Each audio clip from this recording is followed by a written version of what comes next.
Hello and welcome to the Journal. I'm Steve Kendall. 2023, an eventful year for Ohio politics and Ohio citizens.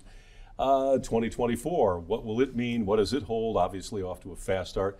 Joining us here in the studio are Dr. David Jackson and Dr. Nicole Kalaf-Hughes from Bowling Green State University's Department of Political Science. And Dr. Kalaf-Hughes, obviously the legislature hit the ground running. The governor did too with House Bill 68. He overrode their passage of it, or he vetoed their passage of it. They proceeded as soon as they could, came back down to Columbus to override that. So let's talk a little about the dynamics. Once again, the governor and his own party in the legislature at odds right out of the box before January is even 2 weeks old. Well, I think that's what makes this so interesting is the fact that you have a Republican majority legislature and a Republican governor who historically have been on relatively similar ground. Mm-hmm. The governor decides to veto House Bill 68, which was banning gender-affirming care for minors, and he vetoes that bill. And there had been a lot of discussion about whether or not he would actually do it. He did veto it, and I think a lot of the reasons have to do with attracting business and outside people to move to Ohio and bringing business in and bringing new residents in.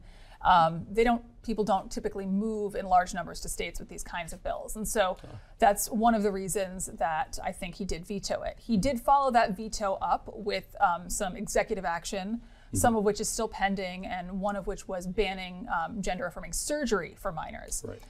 And that was kind of low-hanging fruit because gender-affirming surgery does not happen for minors in the state of Ohio. So it was kind of a moot point anyway. The legislature followed up with, at least in the House, overriding his veto. And Governor DeWine was really careful to say, no, we're still on the same page. We still have a lot of common ground.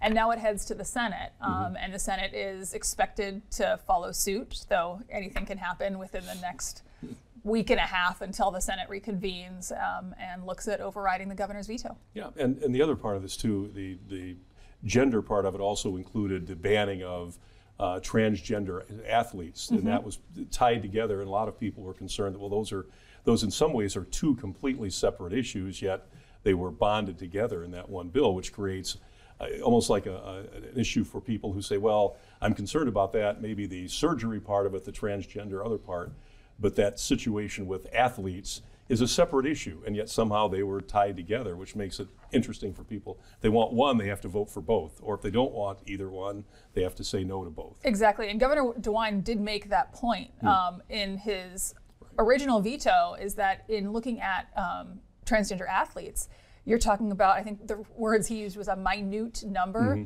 and there are, within the last few years, we're talking less than 5 in Ohio. Right. So it's not something that really has a direct effect on a large number of people at this point in time. And so that was one of the reasons that he gave for vetoing the legislation. But again, we'll see what happens. Right. Well, and the other thing too was he leaned a lot on, I talked to a lot of people. I talked to medical people. I talked to scientists, really basing a lot of his decision to say, I'm going to veto this on science, which we know can be a volatile issue. It seems now anytime you talk medicine, science, and politics, it becomes difficult. Dr. Jackson, we've kind of seen this with the governor and the legislature in the past. They have similar ideas, but then they diverge on what specifics are behind those ideas, or when it comes to putting laws into effect, they diverge sometimes. Well, it's an interesting situation in that, as my colleague suggested, the vanishingly small number of people who would be affected by this legislation, I think, is an interesting element of it, in the sense that it then becomes, largely symbolic, that that the legislation that's being pursued will have such an effect on such a small number of people. It's interesting that the legislature would be so interested in a topic that doesn't affect that many people, but is apparently very important to people in the base of their party. Which then goes to the second point, which is, due to the drawing of districts in the state of Ohio, and due to the way that our politics is functioning, probably Republican legislators have more to fear in terms of losing their seat in a primary than they do, in many cases, have to fear losing their seat in a general election. So then you combine that with this highly volatile, symbolic issue that means a lot to a lot of people, but doesn't affect very many people at all. And you end up with a legislature that's, you could also make a claim that has a number of other policies that people are not particularly interested in or don't necessarily agree with. And so you go after this big issue that means a lot to a lot of people, particularly in the Republican base, but doesn't mean that much in terms of the number of people who are going to be affected. And then even though there's, one-party rule, still within one-party rule, there are divisions within that party. And so there is still a moderate wing, small as it may be, represented to a degree by Governor DeWine, who does, care about issues like science, does care about issues like what experts have to say, does care about what medical professionals have to say, and tries to sort of walk a line. And of course, Governor DeWine may not have to worry about the Republican base much anymore either, the way that politicians who are, shall we say, earlier in their career may have to worry about it. Yeah, because basically being governor appears to be his last elected office. He's not going to, we don't believe he would run for any other office beyond that in the future. So in a way, which works both ways. So in a way, the legislature say, well, we don't have to pay any attention to you anyhow. You're going to be gone, shortly anyway. And yeah, it plays better for our base if we oppose you than to go along with your ideas. Yeah, a lot of people were thinking on, when the election happened and the veto-proof majorities were created, and it suggested, this is great for the Republican Party in terms of, having, absolute, control. But one of the thoughts that was out there was, boy, this can't be great news from the governor's perspective because it may, reduce his influence and reduce, his ability to have, a say in what happens in policies that his party is promoting. Well, and at the same time, too, if we've got just a moment, we'll probably have to revisit that when we come back. But obviously, his lieutenant governor wants to step into possibly the governorship or some other office. That would seem to be the direction that John Husted would be leaning, to be like the next governor of the state of Ohio, and then look beyond that at some point. So he's walking an even finer line because he's going to be around for a while. He wants to still be elected to something beyond what he currently is as lieutenant governor. So that puts him kind of in an interesting position as well. He has to keep everybody happy, which we know is impossible these days. So, yeah. Well, we come back, we can talk more about that, and then also some of the other things. Obviously, you mentioned redistricting. That remains a topic that seemingly is evergreen in the state of Ohio. Back in just a moment with Dr. David Jackson and Dr. Nicole Kalaf-Hughes here on The Journal. Thank you for staying with us here on The Journal. We're joined in the studio by Dr. David Jackson and Dr. Nicole Kalaf-Hughes from Bowling Green State University.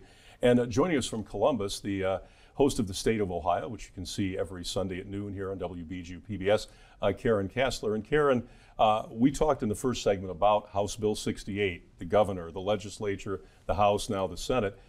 You've spent a lot of time in the your last two shows talking about this. So kind of give us your view, the people you've talked to, and House Bill 68, where we are now in Columbus with that, and what you think will probably happen at this point. Well, it's pretty clear that the veto is going to be overridden by the Senate. The question is when. Senate session is scheduled for January 24th. They could come back a little bit earlier, but I think the House coming back as early as they did was the message. That was the sending of the message that the veto is going to be overridden. And the law doesn't even take effect until April, if indeed it is overridden in the Senate. But it's pretty clear that the votes are there. They've always been there. And this is moving forward and pretty quickly. I think the references that I heard earlier from the discussion that just happened about that this is a Republican Party talking point. It's an issue that affects so few people, but it really hits a lot of what Republicans want to talk about.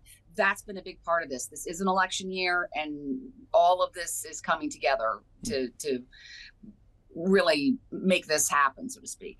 Yeah, and it was obvious, too, when you were interviewing some of the people, I guess you had, that they were adamant that they were going to hold the legislature to that veto override. They were obviously had been lobbying considerably with them to make sure that nothing happens that they don't expect in the Senate. And I think that's interesting, too, because those are the people that lobbied to get House Bill 68 really rolling to begin with, and they have not let go, even with the governor's veto. Yeah, and House Bill 68 is obviously two bills in that it's the ban on gender transition treatment for minors and also the ban on trans athletes in girls' sports. It's two bills in one, but both of these have been talked about for quite a while here at the State House. So it's not like this is new. They've been trying, Republicans in the legislature have been trying to push those forward for a while. And part of the reason is because they do have the backing of this group, Citizens for Christian a Center for Christian Virtue. I'm sorry, it's changed names. It was Citizens for Community Values. Now it's Center for Christian Virtue. And this is a very influential, right-leaning, well, very right-leaning, conservative organization, conservative Christian evangelicals. It has a presence here on Capitol Square. And this is one of the bills, or two of the bills, that really this group has been pushing for a very long time. After the vote, the sponsor of the bill, Representative Gary Click from Vickery in Western Ohio, he's also a pastor, had a press conference and invited somebody from CCV to speak about why this was an important piece of legislation, which is interesting because they are a lobbying group and they're very influential. And so that puts the other groups that are opposed to this, such as Equality Ohio, which is the state's largest LGBTQ organization, really at odds in trying to get their message across, because CCV really does have a very strong voice. And I know when you were showing clips on your program as that discussion in the House took place, and you mentioned Representative Glick, who said, no one over here has mean intentions, bad intentions. We all have good intentions. We're going to disagree on whether this is what this bill is, but none of us are doing this out of meanness or heartlessness or whatever. And yet on the other side, another representative said, well, basically what you're going to do is you're going to kill Ohio children. And he said, well, no, that's not our intention. That's not why this is like this. So it is an issue that is obviously still very hot down there. But as you said, it's very obvious that the votes are there to completely override the governor's veto, and it will become law in some form depending on what happens after that once the veto is overridden. Is there anything else besides that? I mean, obviously that's gotten all the attention. What's bubbling under the surface beyond that? Once they get this taken care of, what's next on the legislative agenda down there? Well, the capital budget is the big thing. That is the budget that funds infrastructure projects in communities, at colleges and universities, hospitals. I mean, it's a big, big chunk of spending. And there's not a lot of time to get that done. I'm hearing lawmakers talk about wanting to get that done in March. They don't have a whole lot of sessions scheduled between now and March. And of course, they want to be able to break so they can go home and campaign, because the entire House and half the Senate is up for re-election this year. So that's a big thing. And that's a thing that they can take home and say, this is what I did for my district. I brought this particular project. I got money for this expansion that we want to do at the hospital or at the community center, at the school, whatever. So this is a big deal. And I think that's the next thing on the agenda. But of course, the politics involved in House Bill 68, which, Governor Mike DeWine, of course, vetoed, but then Lieutenant Governor John Husted said he supported the ideas in House Bill 68. Of course, he's next up to run for governor, so that only stands to reason.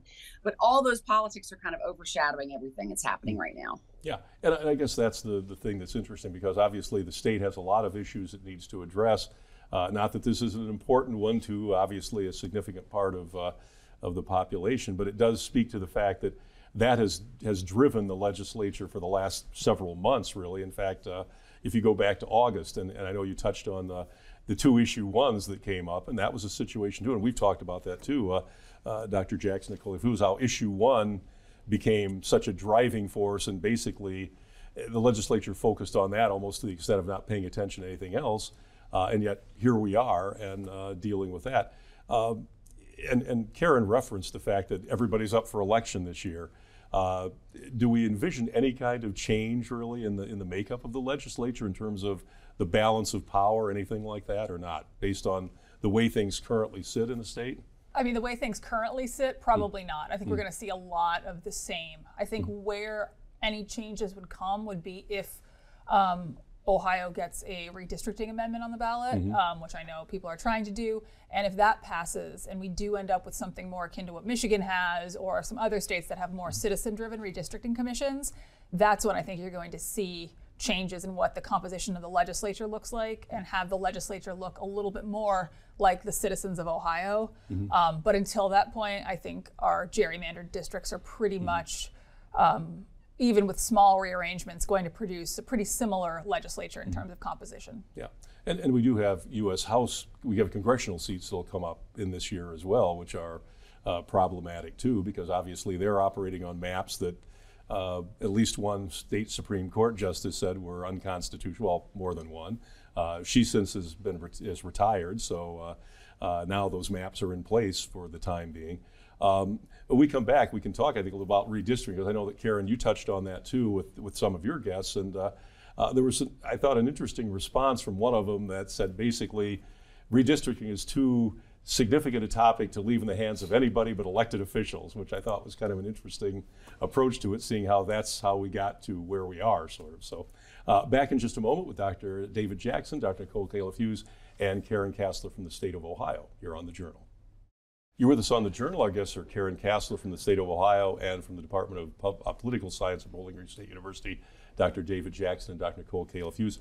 Dr. Kalaf-Hughes, we've touched on redistricting throughout the show a little bit, but kind of bring us up to speed on what the current lay of the land is and what the potential is for that terrain to change, if at all, between now and the next several elections.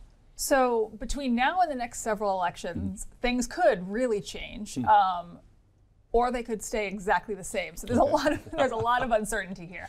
If you think back to 2020, very briefly, right, we did the census. Every time we do the census, we redraw the lines, we draw our state legislative districts and our congressional districts. And Ohio, a couple years prior, passed two constitutional amendments that were supposed to limit gerrymandering. With the idea that it would give a little bit more bipartisanship to the process. However, there wasn't a real enforcement mechanism. And what happened is they were drawn with partisan gerrymanders in mind, and the court actually said no, bounced them back to the legislature a number of times, and the legislature just said, essentially, we're going to do this anyway, we've run out of time. And those are the districts that we have.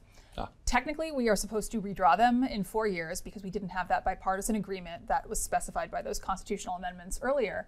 And there's been some attention paid to that, but less so, because I think, and Karen can probably weigh in on this a little bit more, that I think there's a sense of realization that this isn't going to become unpartisan gerrymandered, essentially. You're not going to all of a sudden end up with a beautiful bipartisan legislature that reflects the citizens of Ohio.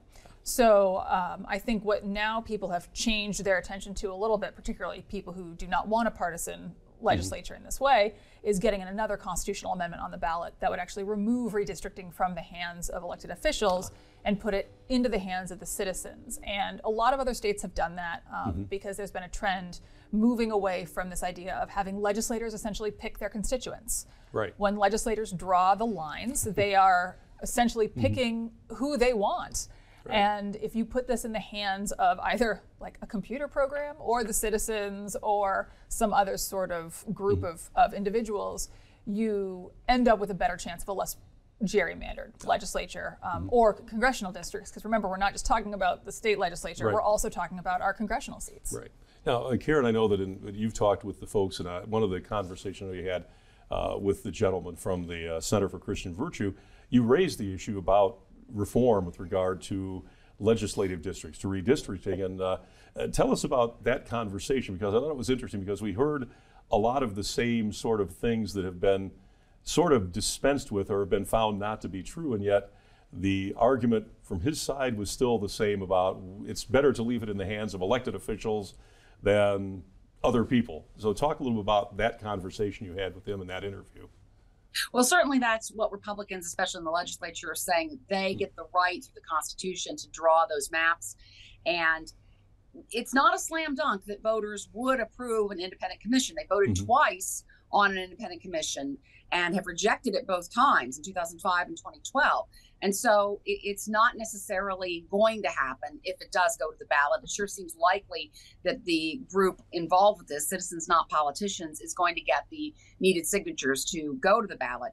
But when it comes to the arguments about amending the Constitution and making changes like redistricting, we keep hearing from Republicans that more amendments are coming forward than ever before. And it's all of these groups and issues that go against what Ohioans really want. Well, that's just not true.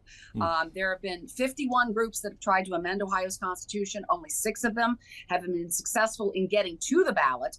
3 of them were successful on the ballot, and 2 of those 3 were supported by Republicans. So it's completely not true that all of these progressive issues are suddenly coming forward because Ohioans did not choose to make it harder to amend the Constitution. Well, these are the kind of arguments I think we're going to hear as this issue and also some other issues, minimum wage. There's a voting rights amendment that could come forward as well.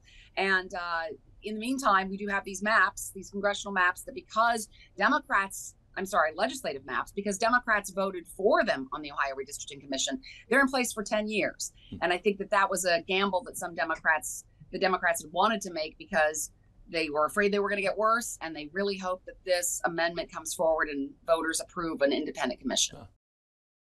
Karen, we touched on it briefly earlier in the show. The capital budget in Ohio obviously is a big issue.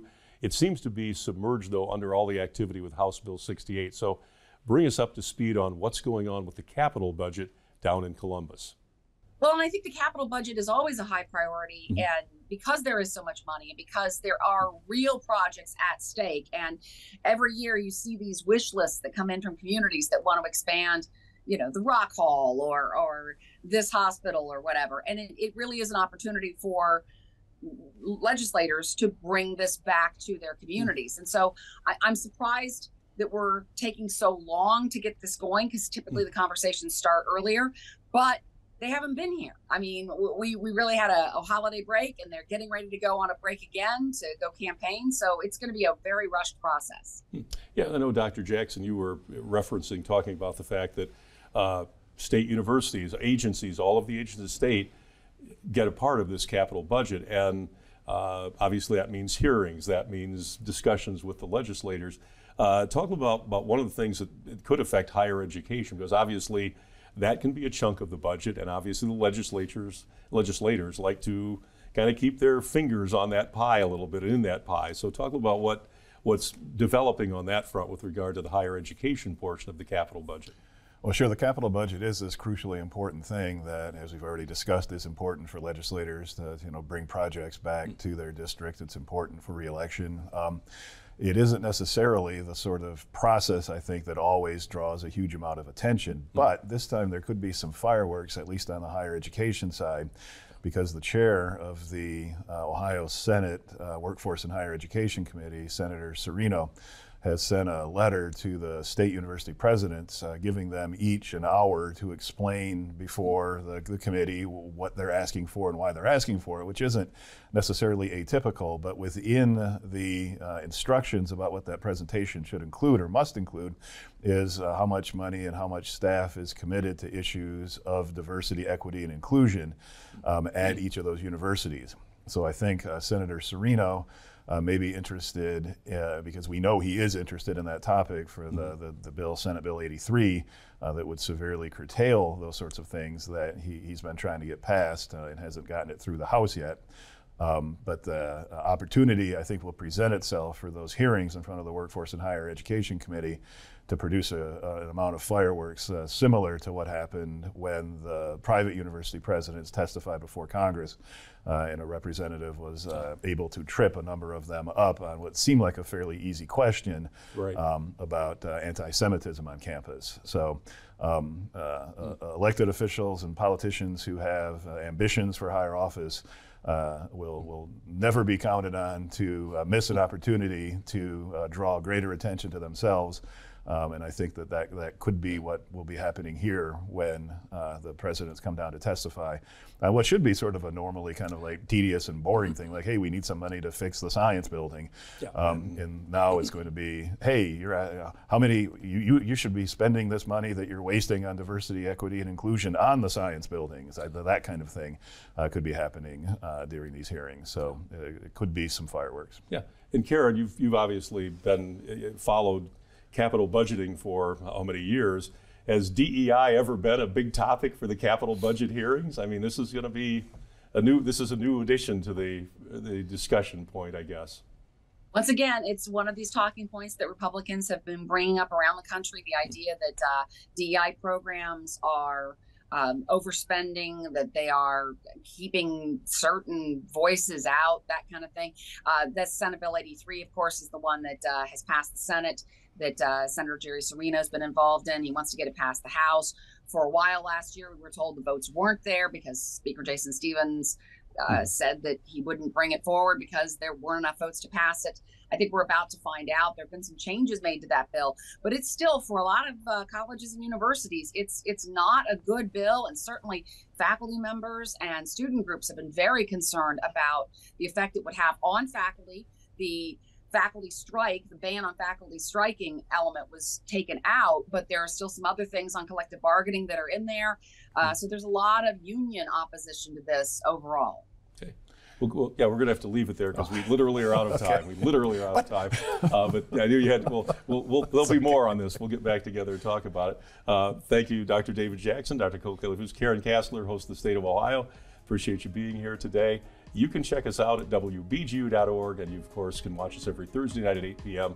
on WBGU-PBS. We will see you again next time. Good night and good luck.